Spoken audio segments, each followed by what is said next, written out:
Assalamualaikum warahmatullahi wabarakatuh. Selamat malam semuanya. Pada kesempatan kali ini, kami kelompok 3 yang terdiri dari Abdul Manan Gunawan, M. Rahmat Putra, Siti Mia Yusmianti, Rizky Wahyuni, Faizal Dian Pratama, dan saya sendiri Uce Cuku Kartika akan menjelaskan tentang bab 3 yang mengenai strategi pasar. Sebelum kita masuk di pembahasan, kita ada poin-poin pembahasan. Ada 4 poin pembahasan. Yang pertama adalah apa definisi pasar dan level pasar, apa itu segmentasi, targeting, dan positioning. 3. Bagaimana menentukan strategi pasar. Dan yang keempat dan terakhir, bagaimana strategi lingkup geografis memasuki dan strategi komitmen pasar dan market duration strategi. Nah, sebelum kita masuk dari pembahasan yang pertama, kita harus mengerti dahulu tentang pengertian pasar. Istilah pasar mengandung pengertian yang beraneka ragam. Stanton et al. 1994 ada yang mendefinisikan sebagai tempat pertemuan antara penjual dan pembeli barang atau jasa yang ditawarkan untuk dijual dan terjadinya perpindahan kepemilikan. Selain itu, ada pula definisi yang menyatakan bahwa pasar adalah permintaan yang dibuat oleh suatu kelompok pembeli potensial terhadap suatu barang atau jasa. Nah, dari di sini pasar bisa dibedakan berdasarkan tujuan pembeliannya menjadi 2 macam, yaitu yang pertama ada pasar konsumen akhir dan pasar organisasional atau pasar bisnis. Pasar konsumen terdiri atas setiap individu dan rumah tangga yang tujuannya pembeliannya adalah untuk memenuhi kebutuhan sendiri atau untuk dikonsumsi secara langsung. Setelah itu akan masuk kepada pembahasan yang pertama, apa definisi pasar dan level pasar yang akan dijelaskan oleh teman saya. Di sini ada level definisi pasar. Ukuran suatu pasar tergantung pada jumlah pembeli yang berada dalam pasar tersebut. Pembeli potensial memiliki 3 karakteristik pokok. Yang pertama adalah minat, penghasilan, akses. Berdasarkan ketiga karakteristik ini, ada 5 level definisi pasar. Yang pertama adalah pasar potensial atau potential market, yaitu sekumpulan konsumen yang memiliki tingkat minat tertentu terhadap penawaran pasar tertentu. Misalnya, semua orang yang menyatakan berminat untuk membeli sepeda motor. Yang kedua adalah pasar yang tersedia atau available market, yaitu sekumpulan konsumen yang memiliki minat, penghasilan, dan akses pada penawaran pasar tertentu. Dalam pasar yang tersedia, konsumen juga memiliki kemampuan atau daya beli untuk membeli sepeda motor. Selain itu, hambatan akses juga teratasi. Artinya, sepeda motor memang tersedia di wilayah konsumen tersebut. Yang ketiga adalah pasar tersedia yang memenuhi syarat atau qualified available market, yaitu sekumpulan konsumen yang memiliki minat, penghasilan, akses, dan kualifikasi untuk penawaran pasar tertentu. Misalnya, pemerintah melarang penjualan sepeda motor kepada orang yang belum berusia 17 tahun. Dengan demikian, meskipun ada konsumen yang memiliki minat atau daya beli serta akses pasar, tapi belum berusia 17 tahun, maka ia bukanlah pasar tersedia untuk memenuhi syarat. Dan yang keempatnya yaitu pasar yang dilayani. Serve market atau target market, yaitu bagian dari kualifikasi market yang ingin dimasuki perusahaan. Misalnya, produsen sepeda motor memutuskan perhatian pemasaran dan distribusinya di Pulau Jawa, maka Pulau Jawa menjadi pasar yang dilayani.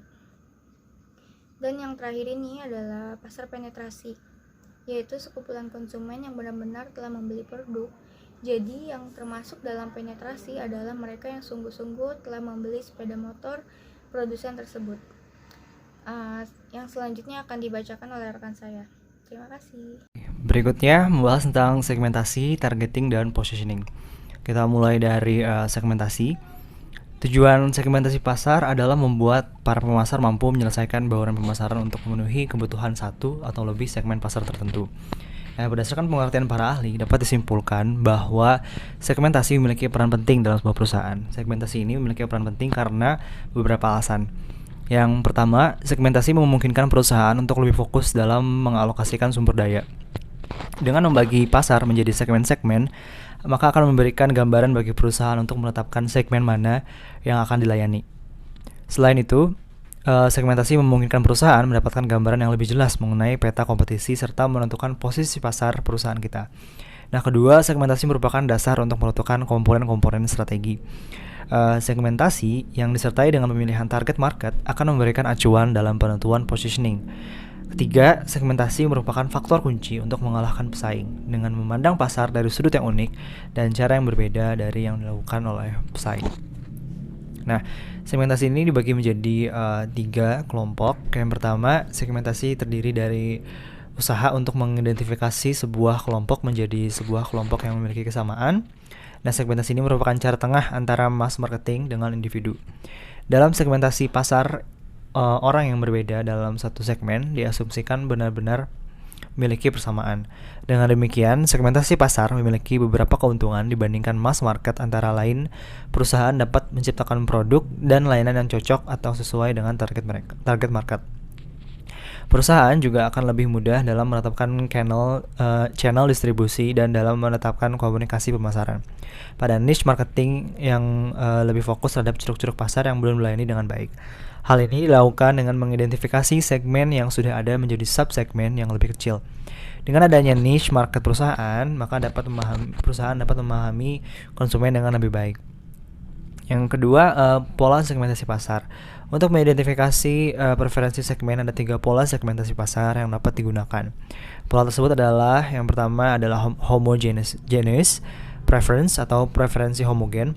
Nah, homogeneous preference ini merupakan pola yang menunjukkan bahwa konsumen memiliki preferensi yang sama terhadap produk atau jasa yang ditawarkan. Yang kedua, yaitu diffuse preference atau preferensi yang menyebar. Nah, diffuse preference merupakan pola yang menunjukkan bahwa konsumen memiliki preferensi yang beragam terhadap sebuah produk atau jasa yang ditawarkan. Yang ketiga yaitu cluster preference atau preferensi yang dikelompokkan. Cluster preference merupakan pola yang menunjukkan bahwa konsumen memiliki preferensi yang berkelompok-kelompok. Nah, di mana konsumen yang berada dalam suatu kelompok memiliki suatu kesamaan preferensi. Nah, yang ketiga ini prosedur dan proses segmentasi pasar terbagi menjadi 3 tahap yang dilakukan dalam segmentasi pasar, yaitu yang pertama ada survey stage atau yaitu merupakan tahap melakukan eksplorasi baik melalui focus group discussion atau dengan wawancara terhadap beberapa kelompok konsumen untuk memperoleh keterangan mengenai motivasi, sikap, dan perilaku konsumen.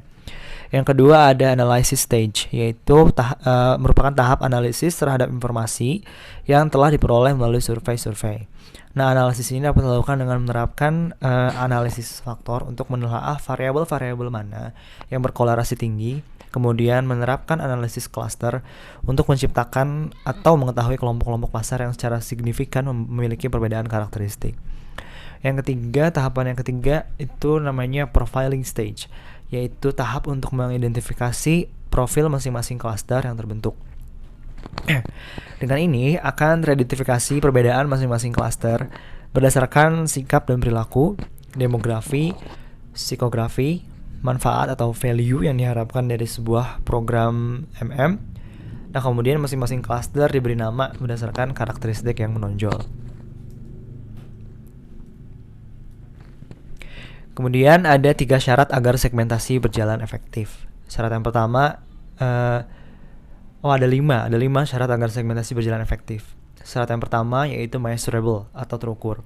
Nah, measurable berarti segmen pasar harus dapat membantu perusahaan dalam mengukur potensi pasar, daya beli konsumen, serta ukuran alokasi sumber dayanya. Nah, yang kedua itu substansial atau banyak, ya berarti segmen tersebut harus besar dan profitable untuk dilayani. Yang ketiga accessible, yaitu dapat diakses, yakni segmen tersebut harus mudah dijangkau dan juga dilayani. Yang keempat yaitu differentiable, yaitu dapat dibeda-bedakan. Nah, jadi segmen tersebut harus dapat kita bedakan dengan jelas ya antara tiap segmennya. Nah, yang kelima yaitu actionable atau dapat dilayani. Nah, berarti segmen tersebut dapat kita jangkau atau dilayani dengan sumber daya yang perusahaan kita miliki. Oke, seperti itu. Terima kasih. Assalamualaikum warahmatullahi wabarakatuh. Saya Rizky Wayuni akan melanjutkan penjelasan tentang targeting atau penentuan pasar. Pengertian targeting itu sendiri merupakan sebuah sasaran yang dituju. Dalam menentukan targeting, maka dilakukan beberapa survei untuk mendapatkan keadaan pasar yang nantinya ketika proses pemasaran tidak salah sasaran. Berikut menurut Coulter, Carta, Huan, dan Liu tahun 2003 menyatakan ada 3 kriteria yang harus dipenuhi perusahaan pada saat mengevaluasi dan menentukan segmen untuk menentukan targeting. Yang pertama, perusahaan harus memastikan segmen pasar yang dibidik itu cukup besar. Kemudian selanjutnya yang kedua, keunggulan kompetitif perusahaan yang bersangkutan. Yang ketiga, segmen pasar yang dibidik harus didasarkan dengan situasi persaingan. Faktor lain yang dipertimbangkan dalam menentukan target. Yang pertama itu intensitas persaingan segmen. Kemudian yang kedua, potensi masuknya pemain baru. Yang ketiga, hambatan masuk industri. Yang keempat, keberadaan produk-produk pengganti. Yang kelima, kehadiran produk-produk komplementer serta pertumbuhan kekuatan tawar-menawar pembeli maupun pemasok. Kemudian ada 5 pola dalam mempertimbangkan penetapan target. Yang pertama, single segment contraction. Yang kedua, selective specialization. Yang ketiga, product specialization. Yang keempat, market specialization. Yang kelima, full market coverage. Assalamualaikum warahmatullahi wabarakatuh. Saya Faizal Dian Permana. Kali ini saya akan menjelaskan tentang positioning. Nah, positioning ini berkenaan dengan upaya identifikasi, pengembangan, dan komunikasi keunggulan yang bersifat khas dan unik sedemikian rupa sehingga produk dan jasa perusahaan dipersepsikan lebih superior dan khusus dibandingkan produk dan jasa para pesaing dalam benak pasar sasaran. Jadi, fokus utama positioning adalah pada persepsi pelanggan dan bukan sekedar produk fisik yang dihasilkan. Nah, keberhasilan dalam positioning sangat ditentukan oleh kemampuan sebuah perusahaan untuk membedakan dirinya secara efektif dibandingkan para pesaingnya, yaitu dengan jalan menyampaikan atau memberikan nilai superior kepada pelanggannya. Oke, Assalamualaikum. Saya akan menjelaskan tentang strategi pasar. Nah, strategi pasar ini perspektifnya itu dari pasar yang dilayaninya. Jadi berdasarkan pasar yang dilayani ada 5 strategi. Yang pertama itu adalah strategi cakupan pasar. Sesuai dengan namanya, cakupan berarti coverage, jangkauan pasar yang dilayani. Ada 3 strategi dalam strategi cakupan pasar. Yang pertama itu adalah strategi pasar tunggal. Strategi pasar tunggal ini biasanya perusahaan yang bermain di sini itu perusahaan yang mempunyai produk yang unik, niche, ataupun produk yang segmennya itu tunggal, satu. Misalkan kayak produsen gitar, misalkan kita bicara gitar, itu ada produsen vendor yang hanya menjual gitar. Jadi satu segmen aja. Terus yang kedua itu adalah strategi pasar multi pasar. Nah, multi pasar ini tentu aja beda dari yang tunggal. Multi berarti segmennya itu lebih daripada satu. Misalkan contohnya itu kayak Yamaha Musik, itu dia bermain di musik, cuman segmen ataupun produk yang dia jualnya itu beda-beda. Ada gitar, ada drum, ada keyboard, dan lain-lain gitu. Nah, terus yang ketiga itu adalah strategi pasar keseluruhan. Strategi pasar keseluruhan ini tuh strategi yang cakupannya itu luas semuanya. yang dia penetrasi itu semua segmen pasar. Misalkan kalau kita bicara produk lagi, itu ada misalkan produk fashion Uniqlo, itu dia ada banyak sekali produknya, dari baju untuk anak, baju untuk dewasa, sampai dengan gaya-gayanya dari yang murah sampai yang mahal itu ada di Uniqlo semua. Yang kedua adalah strategi geografis pasar. Nah, strategi geografis pasar ini adalah strategi yang berdasarkan aspek geografis. Yang ada 4 strategi. Yang pertama itu adalah strategi pasar lokal, itu strategi pasar yang hanya bermain untuk satu segmen lokal aja, ataupun perusahaan yang bermain di sini itu perusahaan yang melayani pasar di daerah itu saja, misalkan kayak Tribun Bogor gitu, jadi hanya melayani pangsa pasar di daerah tersebut. Terus yang kedua itu adalah strategi pasar regional. Kalau regional ini cakupan pasarnya lebih besar daripada strategi pasar lokal, misalkan yang bermain untuk satu provinsi, 2 provinsi gitu. Kalau kita bicara soal contoh tadi itu ada Tribun Jabar kayak gitu. Terus yang ketiga itu adalah strategi pasar nasional. Ini cakupannya lebih besar lagi daripada strategi pasar regional. Nasional berarti bermain untuk skala negara ya, misalkan kayak Tribun News kalau kita bicara contoh tadi. Terus yang keempat itu adalah strategi pasar internasional. Kalau strategi pasar internasional udah jelas yang dilayani adalah secara global, pangsa global, nggak ada Tribun global ya, cuman kalau untuk contohnya itu kayak Al Jazeera, VOA, kayak gitu-gitu. Terus untuk strategi pasar yang ketiga itu adalah strategi memasuki pasar. Nah, kalau strategi memasuki pasar ini kita itu bicara timing, kapan perusahaan itu masuk ke pasar. Yang pertama itu strategi memasuki pasar itu ada 3 bagian. Yang pertama itu adalah first in strategi.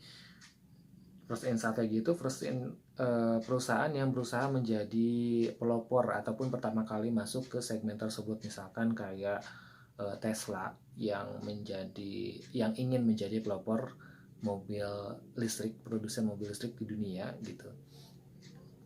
Itu contohnya untuk first in strategi. Terus yang kedua itu adalah early entry strategy. Nah, early entry strategy ini sebenarnya perusahaan yang pengen jadi pelopor cuman keduluan gitu sama perusahaan lain yang udah masuk terlebih dahulu gitu. Misalkan kayak Hyundai yang pengen masuk ke ranah mobil listrik cuman karena keduluan sama Tesla, akhirnya Tesla yang seolah-olah kayak apa ya, kayak ikon dari mobil listrik gitu, padahal Hyundai juga udah mempersiapkan itu gitu.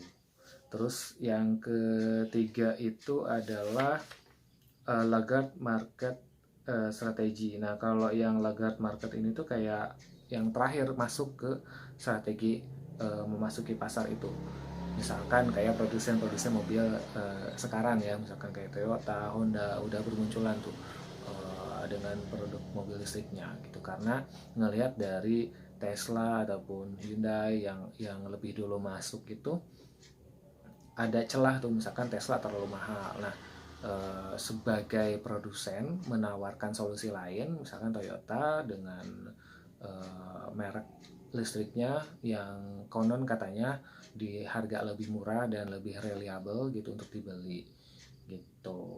Yang keempat itu adalah strategi komitmen pasar. Nah, kalau strategi komitmen pasar ini tuh bicara soal keterlibatan perusahaan buat nyari pasar mana ataupun segmen mana yang kira-kira paling menguntungkan untuk perusahaan, karena perusahaan itu menganggap tidak semua pelanggan ataupun segmen itu menguntungkan buat mereka gitu. Jadi mereka perlu yang namanya fokus ataupun komit kepada satu segmen gitu. Misalkan penjualan 80% dari pendapatan perusahaan itu cuma berasal dari 15% dari konsumennya gitu. Berarti kan 85% lainnya itu nggak terlalu berpengaruh signifikan gitu. Makanya perusahaan berusaha untuk komit ke segmen yang loyal tersebut gitu, ataupun yang punya nilai ataupun value yang bakal lebih menguntungkan perusahaan. Nah, dalam strategi komitmen pasar ini itu ada 3 strategi. Yang pertama adalah strong commitment strategi. Nah, kalau strong commitment strategi ini tuh sesuai dengan namanya strong commitment, yaitu komitmen yang kuat. Misalkan kalau kita bicara soal produk itu, misalkan smartphone Xiaomi itu, mereka itu kan penjualannya itu tinggi di smartphone yang istilahnya murah lah ya, murah. Jadi segmen pasar mereka tuh bottom middle lah, middle ke bawah lah gitu. Makanya mereka komitmen di sana dengan banyak sekali meluncurkan produk smartphone yang murah, yang berkualitas, sesuai dengan apa yang pasar harapkan terhadap produk mereka gitu. Terus yang kedua itu adalah average commitment strategi. Nah, kalau average commitment strategi ini tuh komitmen yang setengah-setengah gitu. Misalkan kayak ngekor aja. Jadi kalau pasar lagi rame apa gitu, misalkan kayak smartphone ya, merek smartphone kayak Infinix atau kayak Vivo atau apa gitu ya, mereka pasar mereka tuh lagi pengen kayak gini, mereka ngikutin kayak gitu. Jadi ya ngikutin aja gitu. Terus yang ketiga itu adalah like commitment strategi. Nah, kalau ini tuh kayak acuh gitu perusahaan buat memperhatikan segmen tersebut. Misalkan kayak Samsung dengan ponsel murahnya, segmen menengah ke bawah itu kayak acuh aja, karena kan brand Samsung itu kalau untuk kita mahal gitu ya, kayak gitu. Yang kelima ataupun yang terakhir itu adalah market dilution strategi. Nah, kalau market dilution strategi ini tuh strategi yang paling strategis yang digunakan oleh perusahaan ketika mereka menyadari pasar tertentu itu lebih menguntungkan daripada pasar tertentu lainnya. Gitu, ada 4 macam strategi di dalam strategi dilution ini. Yang pertama itu adalah strategi demarketing. Nah, ini kebalikan dari strategi pemasaran. Jadi kalau pemasaran kan kita menganalisa marketing mix, SWOT, macam-macam gitu ya. Tapi kalau demarketing kita kayak kebalikan dari itu gitu, nggak promosi, nggak ngapa-ngapain gitu. Karena tadi ada perubahan, misalkan kayak perubahan peraturan pemerintah kayak gitu. Misalkan kalau untuk contoh produknya, ketika dulu sebelum 2010-an itu produk minuman keras masih boleh untuk diperjualbelikan di minimarket kayak gitu, ataupun rokok masih boleh ngiklan di TV gitu. Ketika ada perubahan peraturan pemerintah, ketika tidak boleh ditayangkan untuk secara nasional, secara publikasinya gitu secara nasional, maka maka mereka tidak melakukan hal tersebut gitu. Makanya itu adalah strategi remarketing, karena juga nanti kan labanya akan turun, tapi tetap konsumennya ada gitu. Cuman mungkin labanya akan turun gitu. Terus yang kedua itu adalah pruning of marginal market strategy. Nah, kalau pruning marginal market strategy ini tuh perusahaan yang mantau produk-produknya di segmen-segmen tertentu. Misalkan kayak penerbit buku deh, penerbit buku pelajaran, buku novel gitu. Misalkan penerbit tersebut melihat bahwa penjualan buku novel itu lebih tinggi daripada buku pendidikan. Makanya mereka punya keputusan untuk lebih concern memproduksi buku novel gitu. Maka seperti itu. Terus yang ketiga itu adalah key market strategi. Ini kalau contohnya itu, ini kan key market berarti kan produk kunci ya, produk pasar lah, kunci pasar lah, sorry. Ini contohnya itu kayak Xiaomi, misalkan key marketnya itu kan pasar menengah ke bawah gitu ya. Jadi mereka benar-benar concern di sana seperti itu. Terus yang keempat itu adalah harvesting strategy. Nah, kalau harvesting strategi ini tuh perusahaan sengaja memutuskan untuk membiarkan pangsa pasarnya turun. Kondisi ini terutama dihadapi bila suatu produk telah mencapai titik jenuh atau maturity decline gitu, sehingga dukungan terus-menerus mempertahankan pangsa pasar besar tidak sebanding dengan hasil yang diperoleh. Jadi produk-produk yang mau discontinue itu menggunakan harvesting strategi seperti itu. Baik, terima kasih. Kalau begitu kami dari kelompok 3 telah membahas dari bab 3 strategi pasar. Kurang lebihnya mohon maaf. Saya Abdul Manan Gunawan beserta teman-teman lainnya mengucapkan terima kasih dan wassalamualaikum warahmatullahi wabarakatuh.